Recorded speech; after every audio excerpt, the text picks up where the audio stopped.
안녕하세요. 반갑습니다. AP투자연구소의 이정열 전략팀장입니다. 금일은 4월 5일이고요. 현재 시각은 5시 3분을 지나고 있습니다. 두산인프라코어고 역코드번호 042670입니다.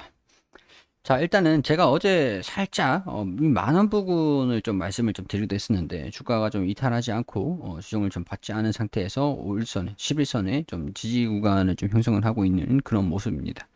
일단 수급을 좀 보니까 외국인 같은 경우에서도 매수세가 오늘 좀 들어와주는 모습들을 좀 보여줬네요. 한 만원 부근까지만 좀 내려와줘도 좀 적극적으로 좀 매수를 할 수 있는 투자 심리 개선 흐름들이 좀 놔줄 수도 있었겠다라고 생각이 좀 들긴 하는데 일단은 뭐 모르죠. 내일 갑자기 또 만원 부근에 터치를 하고 반등이 좀 나올지 그런 부분들은 아직까지 확인할 수 있는 부분들은 아니니까 가능성들은 좀 열어둬야겠다라고 먼저 좀 말씀을 좀 드리도록 할게요.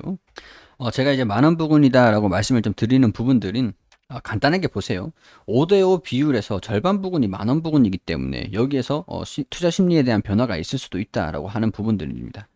절반 부분에서 지지를 받느냐 안 받느냐에 대한 부분들이 향후의 주가에 굉장히 좀 긍정적으로 반영이 될 수 있는 부분들이 되거든요. 그렇기 때문에 제가 8,200원, 8,500원 뭐 이런 부분까지 간다라고 하면은 반대 의사를 청구를 할 수 있는 권리를 가지고 있는 분들한테 굉장히 유리하기 때문에 주가가 8,200원에 가까워지면 가까워질수록 근데 여기까지 좀 8,200원까지는 가진 않을 것 같다라는 생각이 좀 들어요. 가까워지면 가까워질수록 매수세가 좀 더 강해질 수 있는 부분들이 되겠죠. 그래서 한 절반 부분인 만원 부분들을 말씀을 좀 드리는 겁니다. 뭐 큰 의미는 없고요. 여기서 이제 급소가 좀 될 수 있는 부분들이 좀 있기 때문에 21선이나 11선은 딱 중간 부분에서 투자 심리에 따른 변화가 있을 수 있는 구간이다. 이렇게 저 개인적으로는 기술적인 부분들의 포인트가 여기가 아닌가. 주가가 지금 떨어지지 않고 있는 부분들인데 뭐 몰라요. 내일 또 이제 내일 흐름들이 주가 살짝 이탈하면서 여기 터치를 하고 반등이 나올지 그런 부분들은 알 수는 없습니다. 뭐 항상 올라가기만 한다라고 볼 수는 없는 게 주식이니까. 그렇기 때문에 그냥 단순히 가능성들을 좀 열어두셔라 뭐 그렇게 설명을 좀 드릴 수 있도록 할게요. 뭐 금요일에 제가 다양한 부분들을 좀 말씀을 좀 드리긴 했었는데 일단은 이거 한번 짚고 넘어가도록 할게요. 자, 추가 상장 안내 공시가 4월 2일에 나왔습니다. 그냥 뭐 전원사채 그런 부분들에서 신주 인수권 사채 여기서 신주 인수권을 변경 상장을 한다. 여기 자 여기 보시면 4월 7일에 변경 신주 인수권 행사 가격이 6,430원입니다. 좀 이제 주가가 괴리율이 좀 있죠. 차익 실현이 좀 되겠죠. 자, 이 물량이 이 정도 늘어나는 게 가격이 평균 매수가가 6,430원 가격으로 이 정도 주식이 4월 7일에 상장을 한다라고 그렇게 간단하게 보시면 될 것 같습니다. 추가 상장이 4월 7일에 된다. 그럼 4월 7일에도 주가가 살짝 조정을 받을 가능성들을 좀 열어두실 필요는 좀 있겠죠. 자, 일단은 뭐 간단하게 뭐 기술적인 부분들은 이 정도로만 뭐 알고 계시면 될 것 같고요. 수급적인 측면에서는 외국인들이 좀 매수세를 좀 보여주고 있는 부분들이 좀 이어질지 그런 부분들을 일단은 계속 이제 포인트로 주시를 하고 계셔야 될 필요는 있습니다. 자, 금요일에 브리핑을 좀 드렸는데 댓글이 굉장히 좀 많이 주셨었어요. 자, 일단 첫 번째로 공매도 청산이 공시까지 나오나요? 공매도를 청산을 제가 물어보니까 공매도에 대한 부분들이 아직까지 명확하게 결정된 게 없다라고 하더라고요. 근데 공매도를 청산을 해라 안 해라라는 그런 공시를 추후에 뭐 명확하게 결정이 되면은 할 것이고 결정이 안 되고 그냥 공시가 아무것도 안 나고 내용들이 없다 그러면은 그냥 공매도도 똑같은 주식으로 취급을 해가지고 비율대로 분할이 되고 나중에 갚는 거는 자기들 개별적으로 갚아야 되는 부분들이라고 합니다. 공시가 안 나온다라고 하면은 똑같이 비율대로 분할되는 거라고 생각하시면 될 것 같아요. 공시가 나와가지고 갚으세요라고 하는 것 같은 경우에는 몇 월 며칠까지 갚으세요, 뭐 거래 정지 전까지 갚으세요라는 공시가 또 나오겠죠. 근데 이거는 뭐 크게 우리가 신경을 써줄 필요가 있나요? 이거 얘기가 계속 나오는데 공매도는 근데 크게 뭐 지금 공매도도 물려 있는 그런 상황이에요. 중요한 건 아닌 것 같아요. 거래 정지 이후에 한 12,000원, 2만원대의 두산인프라코어가 만약 그렇게 형성이 된다라고 한다면 공매도도 손실을 보는 건데 굳이 이거를 왜 자꾸 생각을 하시는지 저는 좀 이해는 안 됩니다. 예를 들어서 100만 원 주식 두인 1주를 산 사람과 1원에 두인 주식 100만 주를 산 사람과 인분시 두중 주식 배분이 어떻게 되나요? 그냥 이게 비율대로 나눠지는 거예요. 주식 수가 중요한 부분들이지 금액이 중요한 건 아닙니다. 비율 얼마를 배정을 받냐라고 하는 것들은 그러니까 제가 이 매수가는 배정 가격 두산 중공업을 배정을 받는 두산 인프라코어 매수가는 두산 중공업을 두중을 배정받는 배정 가격이 되고요. 아까 제가 비율대로 저는 계속 말씀드리는 그 비율대로 0.689 뭐 그렇게 비율대로 배정 가격이라고 보시면 돼요. 이거를 주식수랑 매수가랑 계속 따로 보셔야 돼요. 따로 이걸 계속 뭐 얼마를 가지고 있냐 수량에 따라서 뭐 그걸 계속 이제 복잡하게 합쳐가지고 생각을 하시는데 매수가는 매수가대로 주식수는 배정 비율대로 이렇게 보시면 됩니다. 평균 단가를 결정을 하는 거는 두산중공업의 평균 단가를 결정을 하는 거는 두산인프라코 매수가가 되겠죠. 매수가가 다 틀린데 두산중공업을 배정하는 가격들이 다 똑같다라고 하면은 이거는 무상증 때도 그렇게 안 하죠. 자, 일단은 몇 주가 있는지가 중요합니다. 배분 기준에서 매수가는 상관없고 주식 수는 비율이고 매수가는 두산중공업의 평균 가격 그렇게 생각을 하시면 될 것 같습니다. 자, 일단은 일주를 가정을 했잖아요. 그러니까 일주가 되면 0.3주, 0.47주 이렇게 이게 뭐 반대인 것 같아요. 일단은 두중을 자, 두산중공업을 만약에 1000주라고 하면은, 1주라고 하면은 0.3주, 두산인프라코어를 0.3주, 두산중공업을 0.47주가 되겠죠. 근데 단주 미만이잖아요. 1주 미만이잖아요. 그렇게 되면 절삭이 돼요. 현금으로 줄 수 있는 부분들은 현금으로 주고, 1주 이상만 배정을 한다라는 부분들을 이해를 하시면 될 것 같아요. 주식 수를 많이 가지고 있는 게, 배정을 더 많이 받을 수가 있는 부분들이 되겠죠. 두인 주식을 많이 받는다고 두인이 가치가 높아지는 게 아니죠. 그렇죠. 가치는 똑같아요. 1주 배정이나 10주 가정이나 시총은 똑같은 건 맞아요.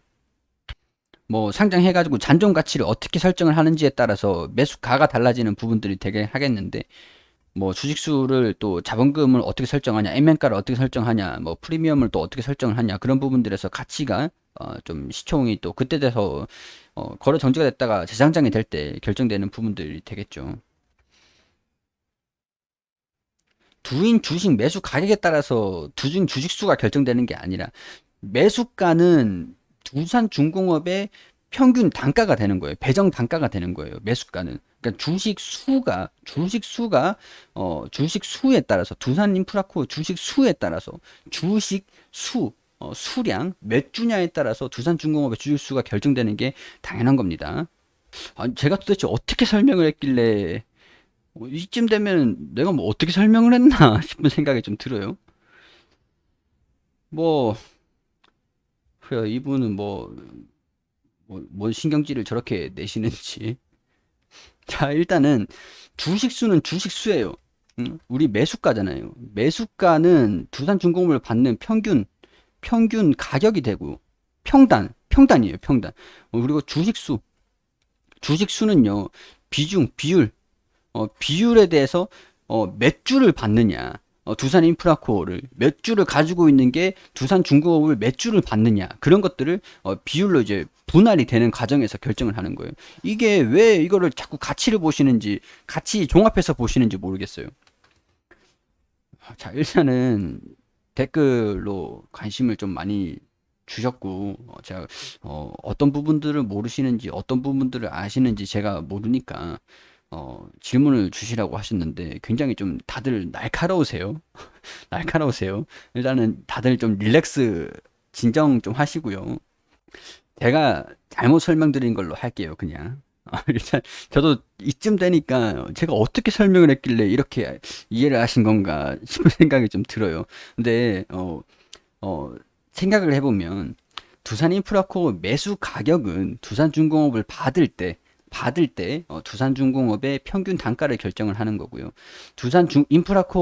두산인프라코어를 가지고 있는 주식 수량이 우리가 분할을 할 때 배정받는 수량을 결정하는 수량들이다. 이렇게 나눠서 생각을 하시면 될 것 같습니다. 하여튼 포인트 부분들은 우리 그 신주가 상장되는 4월 7일이고요. 주가가 조정을 좀 받는다라고 하면은 만원 부근 포인트로 보시면 될 것 같다. 뭐 그런 의견들 좀 드릴 수 있도록 할게요. 뭐 그렇게 되면은 이분이 궁금해하시는 저렴한 가격이 싼 게 얼마냐? 이렇게 싼 가격 사람이 장땡이지 무슨 그걸 이렇게 말씀하시는데 답변이 좀 됐을 거라고 생각을 합니다. 그리고 우리 AP투자연구소에서 김영재 소장님께서 매일매일 무료로 종목을 추천해드리고 있습니다. 검색창에 AP투자연구소라고 검색하시면 상단에 홈페이지가 있습니다.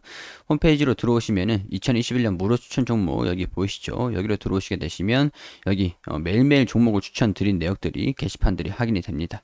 자, 4월 1일 금요일 무료 추천 종목으로 들어와 볼게요. 3전 2승 1패 이렇게 기록을 했는데 자, 무조건 100% 수익이 나는 게 아니겠죠. 그렇기 때문에 손절가랑 목표가, 손절가 그런 것들을 반드시 좀 지켜주시는 게 굉장히 좀 중요합니다. 자, 9시에 러셀 현재가 6,250원 기준 매수 1차 목표가 6,430원 손절가 6,030원으로 대응하시라고 말씀드리고 9시 3분에 화승 엔터프라이즈 현재가 18,550원 1차 목표가 19,100원 손절가 17,500원 그리고 9시 4분에 백산 현재가 1,950원 1차 목표가 11,300원 손절가 1,200원으로 대응하시라고 추천드렸습니다. 자, 러셀이 1차 목표가 돌파, 추가 상승 중입니다. 차트를 통해서, 호가를 통해서 이렇게 자세한 부분도 설명을 드렸고, 그리고 화승 엔터프라이즈 9시 4분 최고가 19,200원으로 1차 목표가 돌파. 이런 식으로 좀 약간 단기적으로 치고받을 수 있는 종목들을 추천을 드리는 겁니다. 하루 만에 매매를 결정할 수 있는 종목들. 무료 추천주로 3종목 추천해 2종목 수익, 1종목 보유 중입니다. 러셀, 화승 엔터프라이즈. 보유 종목은 백산이다. 이렇게 매수가, 목표가, 손절가 잘 지켜주시라고 단타의 개념 이런 부분들 다 이렇게 경고 문구라든가 다 어떻게 따라와야 되는지 그런 부분들 다 상세하게 설명을 다 드립니다. 자, 그리고 장중에 보유 종목들 이렇게 다 설명을 드린 다음에 장 마감하는 4시경쯤에 이렇게 결산을 좀 올려주세요. 러셀 13% 정도 상승을 했다. 그리고 당일 최고가 13% 정도 상승했다. 그리고 화승 엔터프라이즈 3% 정도 상승을 했다. 여기 매수가, 매수 추천가. 그리고 백산이 오늘 추천가 대비 마이너스 5% 정도 당일 최고가 11,300원으로 기록을 했는데 추천가 대비 마이너스 5% 정도 손실이 났습니다. 자, 이렇게 되면서 러셀, 화승 엔터프라이즈, 백산 이렇게 수익, 손절, 수익, 손절, 손절 이런 식으로 합산 누적 수익률 이렇게 달별로 꾸준하게 누적해서 가지고 가는 겁니다.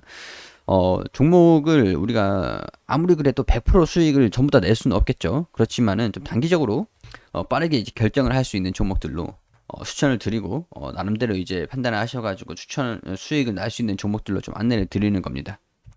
단기적으로 좀 수익이 필요하다. 단타 매매를 좀 해보고 싶다라고 하시는 분들 같은 경우에는 홈페이지 오셔서 도움을 좀 받으시면 좋겠다라는 말씀 드리도록 하겠습니다.